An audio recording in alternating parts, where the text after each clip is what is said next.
Hey guys, Harry Duff with Ohio Brush Patrol. So we're out here on a nice cold day. I am attempting to get this Super Duty fixed up. If you watched a couple other videos, kind of explains it, but my main vehicle that I use on a daily basis went down, so this is the replacement for it. So I have some modifications I need to do to this. It's a 2015 F350 with a 6.2 gasser engine in it. It's got the 6R140 automatic transmission, that's actually a really good combination. I like that combination of the engine and transmission, so should be a pretty good truck. Today I'm going to be working on the exhaust on it. Somebody was nice enough to steal the catalytic converters off it. So yeah, here's the little stub pieces. Actually done some work to it already, so I got these pieces off. This is where they hacked it off. They were nice enough to leave me the upstream O2 sensors, but yeah, I got a set of cats for it. Unfortunately, on the exhaust manifold, there's two studs that hold it on each side. I got 3 of them off, but the last one actually broke, so that's what I'm going to be working on today. I don't have my full set of cutting torches with me, so I'm going to be using my little acetylene bottle.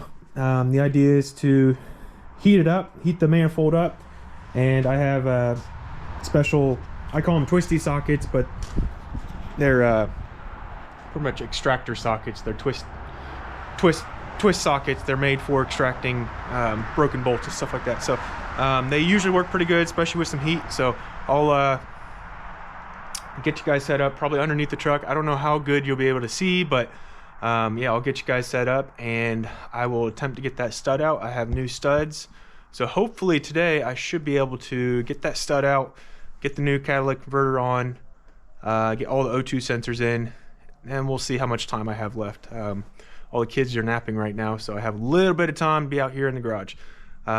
So yeah, I'll get you guys set up and we'll go from there. Alright guys, so I'm all set up. I just kind of wanted to go over the tools that I'll be using. So for this, all I should need is a hammer to hit these extractor sockets on. I'll go over these extractor sockets. These are snap-on. I don't know if you can make that out, but I'll read the part number. B as in boy, E as in Eric, X as in X-ray, D as in Dakota, 180. That's just for one of them. They usually come in a whole set. Yeah, but these are absolute lifesavers. Like I said, I call them twisty sockets. A lot of people call them extractor sockets or something, but yeah, the harder you twist onto a bolt, the harder they bite. That's kind of how they work, because they're counter threaded. So yep, I'll use the hammer to hit these on the bolt. Got a couple of extensions and ratchet. Heat is most definitely going to be my friend on this, so yeah, we'll see how it goes. Idea is to get it red hot, the manifold red hot, and then spin it right out. So I'll get you guys set up under there and we'll see how it goes. All right guys, so pretty tight quarters under here, so I'm not going to be able to video me and this at the same time. So this is the broken stud. This is the driver's side exhaust manifold, and this is where your catalytic converter sits on here. So this is the broken one. This is actually what it's supposed to look like. It's supposed to have these threaded part on here.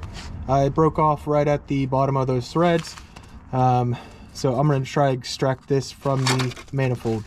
The idea is to heat the manifold up, preferably get it red hot.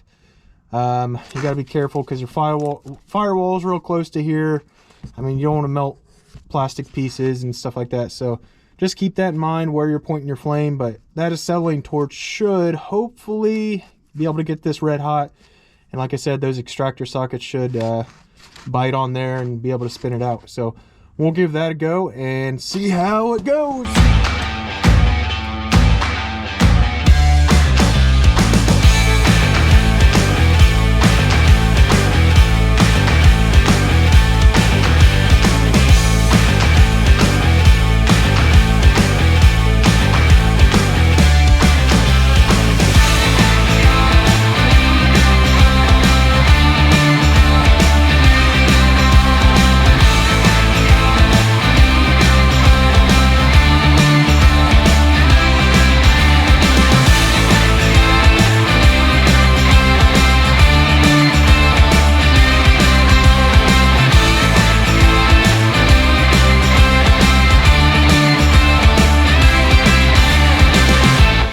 right, guys, I don't know if you saw that, but it is starting to come.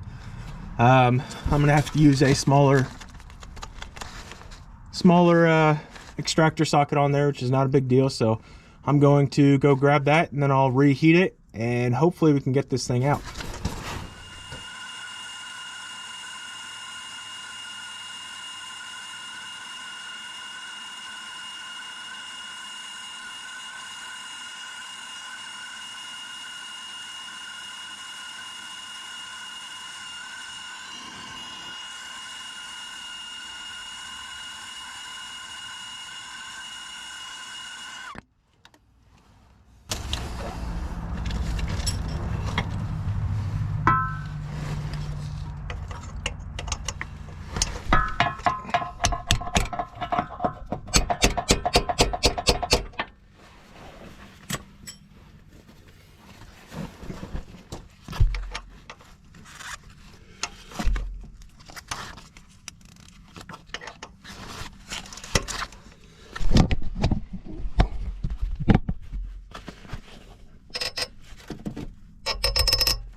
Alright, guys, and there you have it. Had to do a couple heating and cooling cycles with that torch. Yeah, sometimes you just got to work at it, and I would most definitely say hand tools are the way to go on this kind of stuff. I mean, a lot of people get in there with an impact and either break their tools or just cause farther issues. So whenever I'm extracting something like this, it's most definitely hand tools. Also, not a sponsor for them or anything, but PB Blaster works really well. Really any sort of penetrating oil. I don't know if you kept seeing a big plume of smoke. That was me spraying penetrating oil on it. So it got it out, and I'm gonna hurry up and get this stud back in before it cools down, just so makes it a little bit easier for it to go in when it's warmed up. So yep, stay tuned. All right, here's the new stud, but I forgot they actually make a special installing tool that fits over this stud. I have it at my shop, but I did not bring it, so I'm gonna do some hillbilly engineering again to be able to install this stud. You don't want to grab it by these threads and spin it in. Usually it's pretty hard to spin in, so you'll end up damaging these threads. So I'll show you what I'm gonna kind of do. So got the stud and got two nuts. I'm gonna put one nut on backwards.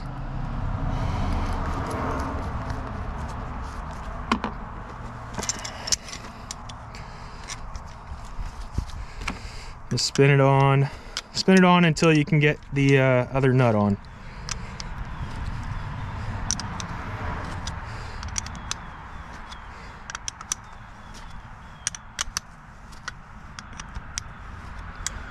It should work just fine. Got some thread showing, so I'm going to spin another nut on forwards. So this nut will actually, when I tighten it up, will actually lock against this second nut, and it should spin the actual stud into the hole. That's the idea, but it should work. I've done stuff like this before, so hopefully it'll work.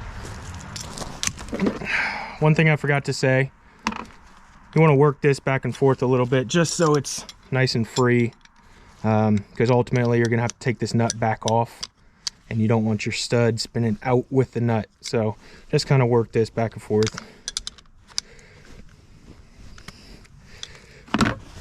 Never hurts to put a little lube on it. For some reason, these brand new studs, the threads are almost flat on them, so it's kind of doesn't make it nice for stuff to go on. So, but yep, that's moving pretty freely now.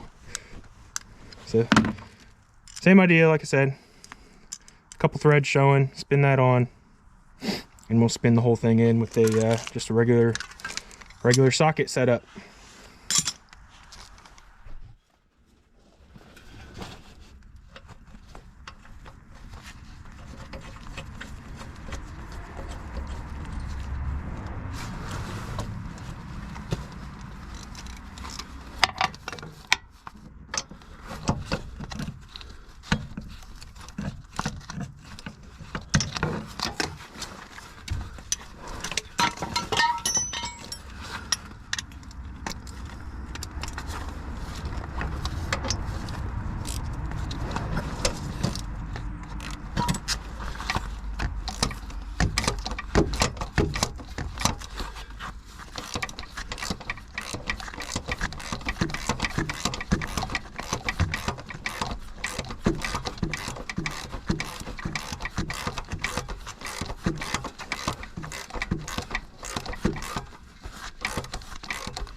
All right, you guys keep seeing these blue gloves. I usually don't wear gloves when I'm doing this stuff, but it is cold out, so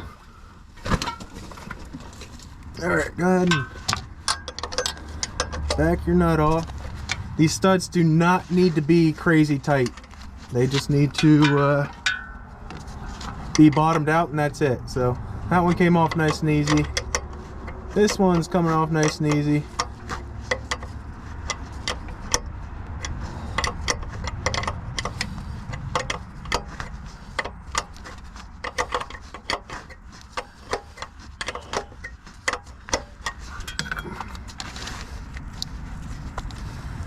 These manifolds most definitely have seen better days.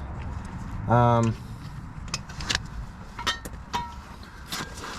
mean, this stud's pretty rusted up. This heat shield's kind of hanging on for dear life. I might just try and get that off, but I'm sure I'll probably end up replacing these manifolds someday. Today is not that day though. I'm just gonna get the cats back on this thing and get it driving down the road. So that stud's nice and solid in there. Next, I'm going to be putting the whole Y pipe cat assembly up. It actually comes with both cats, and they're one piece, so it's kind of a pain. I don't know how much video I'll actually get of that, just because I said it's close quarters under here, but I will try and get as much as possible. But for this repair, that's done. Thanks for watching, guys. All right, guys, so I forgot I got to get these old O2 sensors out. Whoever stole my cats were nice enough to leave these, so yeah, I'll take these old sensors out. I'll show you kind of how I do that. Again, I use heat. My little acetylene torch works great. If you don't have that, even a MAP gas torch, propane torch works. Just a little bit of heat goes a long way with this kind of stuff. Just on O2 sensors, I would not recommend using penetrating oil, because it can actually contaminate your sensor, and then your sensor's junk. So I'll show you kind of how I do these. I always heat them up first. You want to heat up the bung. You don't want to heat up the sensor itself. So you want to heat up the actual pipe. It's called the bung, where it screws in. So you want to heat the bung up, and then my first step is I actually tighten these sensors just a hair.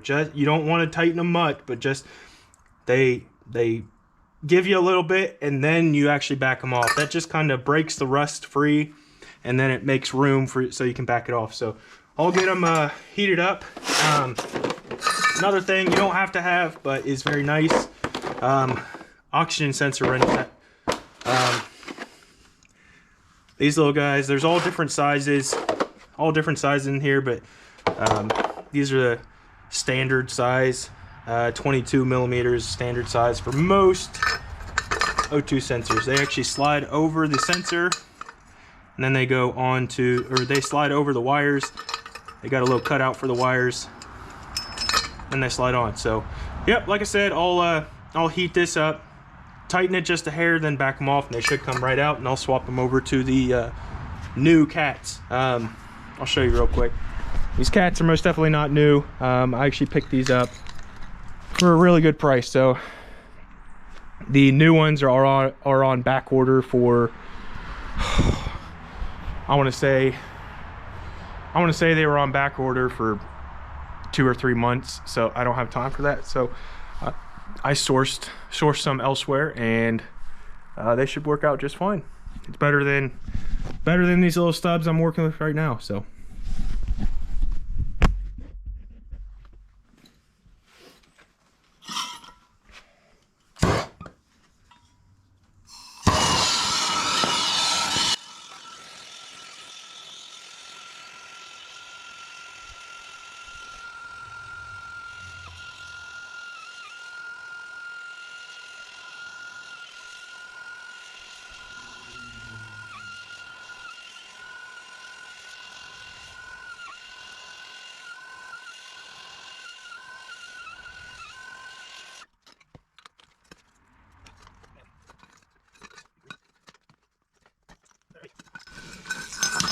a vise would be great. I actually do not have one in my garage here, but yeah, next time a vise would be a thing to have instead of sticking your foot on it. But it worked. Tighten it up just a hair,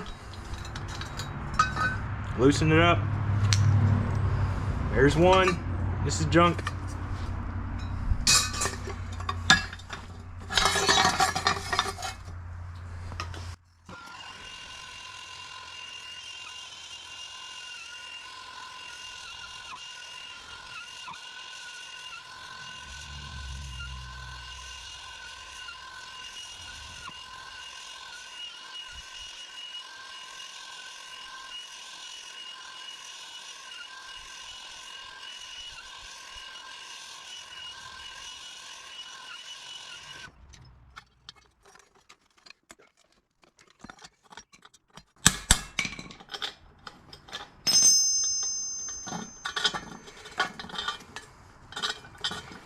So I don't know if you guys saw on the first one, I actually left the socket on there. That helps keep the sensor cool. It kind of insulates a little bit as you heat up just the bung. So that's one kind of trick that you can use. On this second one, I didn't even do it and it popped right out. This is the bung. It's just the threaded part that the sensor screws into. And like I said, when you have this sitting over the sensor, it helps keep that cool as that heats up. So this will expand, and this will hopefully stay roughly the same size, and that's why heat's so important on this kind of stuff. But yep, got them both out. Both this stuff's trash. I'll swap the sensors over into the new cats. The new sensors actually come with NICs already on them, but I'm gonna put a tiny little bit of NICs on the old sensors I'm putting back in. You don't want to gob it on again. If you get it close to the end, I mean, it can contaminate the sensor, then you'll be buying a new sensor anyway. So just a little bit goes a long way. Screw it in.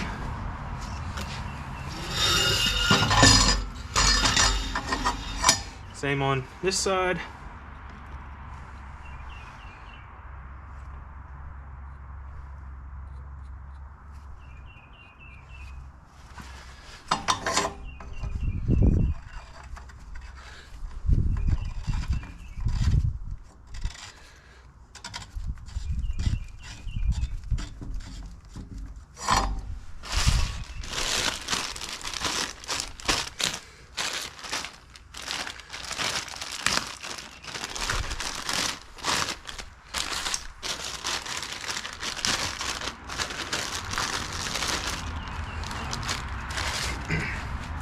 These are brand new from Ford. Like I said, they already come with that anti-seize on there, so no need to put more on.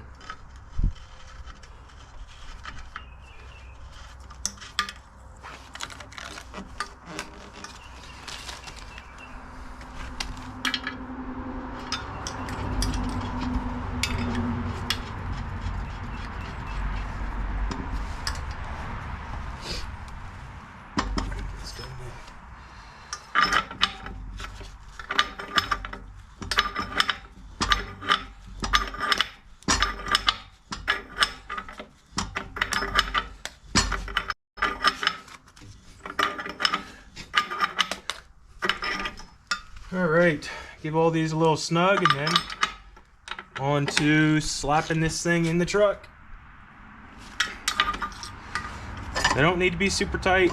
They actually have, most O2 sensors have a little crush washer on there, so you can actually feel when the crush washer is crushing. And yeah, just give it a little snug, and that's all.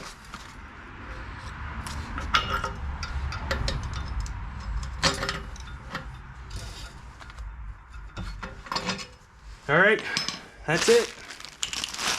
All right, guys, on to trying to get this thing under there.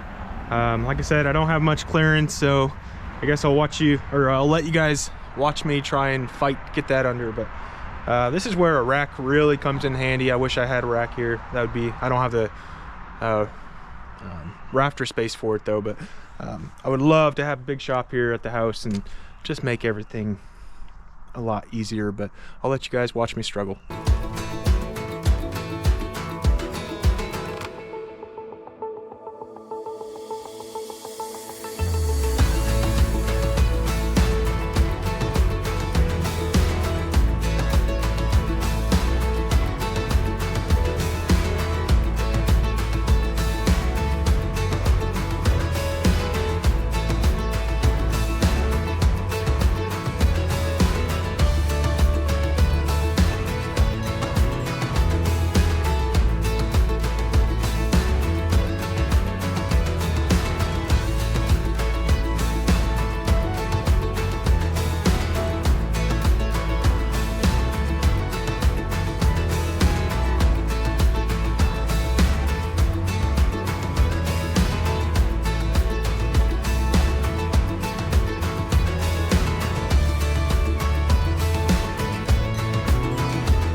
Alright guys, so we got fought with that cat for a while and got it all mounted up there. I got all 4 O2 actually I got 3 O2 sensors plugged in. I forgot one of the connectors was damaged, that driver's rear, so I'm gonna have to do some wire repair on that. I actually don't have the connector to repair it, so as far as I'm concerned, that part's done for now. I'm not going to do the wiring repair. I'm fine running around with the check engine light for a little while until I can at least get a rack and get it back up in the air. So, but whoever stole the cats was nice enough to steal my resonator on there also. So this whole assembly was just hanging underneath there. These are actually the old cats that they cut. So I need to take this off. I need to get new bolts. Yeah, those are completely gone. Need to get new bolts for that and reinstall this back under the truck. But I'm not putting the resonator back on it. I'm just gonna put a little test pipe in there, and that should be able to connect me back. So yeah,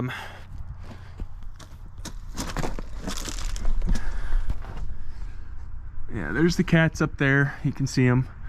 And that whole assembly goes in here, and they cut, I'm assuming it was a resonator. I don't know though.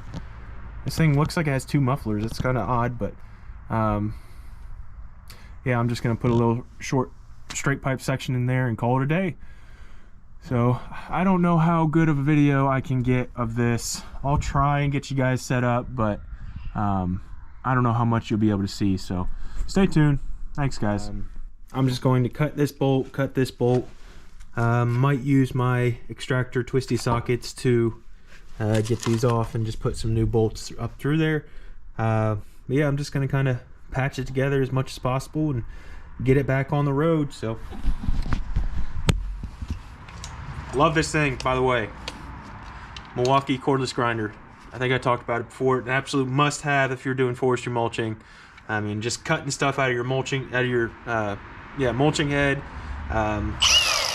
Sharpen your teeth. I don't have knives. I don't have steel knives, but I run carbides. But if you run steel knives, you can sharpen your teeth with them. It's just a really handy tool to have in your truck. So.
I'm not a salesman for Snap-on or anything, but I mean, you guys see how rusty those bolts are. Almost completely gone, and that one's coming off. So these I think maybe some people even call them turbo sockets. I have a set of really small ones for smaller stuff, and then I have these shallow ones that I'm using right now, and then I actually have these deep ones. But yeah, these are actually Snap-on. I think these shallow ones are, yeah, those are Blue Point, which are a cheaper brand of Snap-on. But they all work great. All the Snap-on ones have lifetime warranties on them too, so you don't have to worry about breaking them. So, yep, most definitely a good tool to have in your toolbox.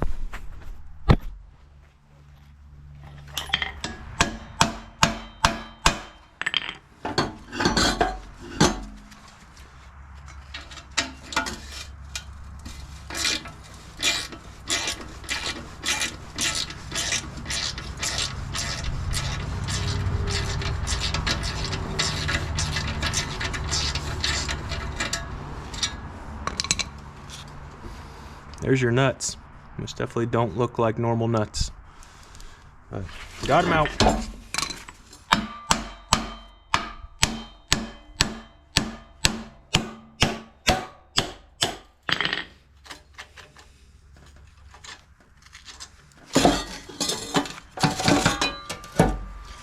Junk.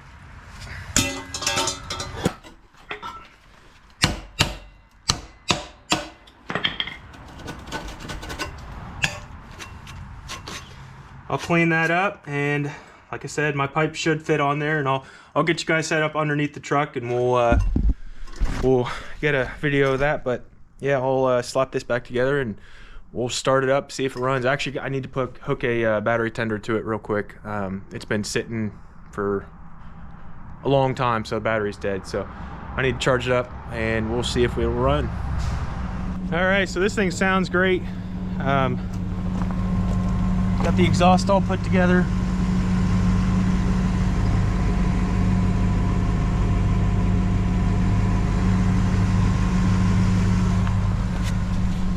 I don't see any leaks, so that's great. Sounds good. So yeah, I think this is about it for this project. Like I said, this Super Duty is just going to be a daily driver for me, and a probably haul around one of these chippers. So one of the chippers we have. I am planning on doing a couple other videos on this thing. Like I said, a leveling kit and what is it? The brush guard in the front. That's what I was planning on doing. So keep an eye out for those videos, and please like and subscribe this one. And I appreciate you guys watching. Thanks.